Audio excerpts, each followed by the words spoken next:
एक second hand रिक्षा घेणार आणि वडाप चालू करणार. मग माझं पोरगं इंडियन आयडलमध्ये जाऊन गाणं गाणार आणि स्क्रीनवर मागं माझी स्टोरी लावणार आणि त्याला बघून नेहा कक्कर ढसाढसा रडणार आणि आम्हाला पैसे देणार. मग टी व्हीवर शो टेलिकास्ट झाला की सगळे पालक बघणार आणि त्यांच्या मुलांना माझ्या मुलाचा आदर्श घ्यायला लावणार की बघा त्याचा बाप रिक्षा चालवतो तरी तो एवढ्या पुढे गेला, तुम्हाला सगळं मिळतं तरी तुम्हाला कदर नाही. आणि असं करून लोकांची इन्स्पिरेशन बनणार. हमें तुमसे मोहब्बत हो.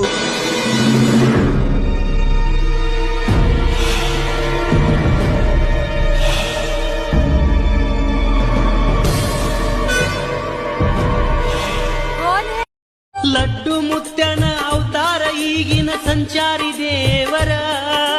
ಲಡ್ಡು ಮುತ್ಯನ ಅವತಾರ ಈಗಿನ ಸಂಚಾರಿ ದೇವರ. ಸಂಚಾರ ಮಾಡುತ್ತ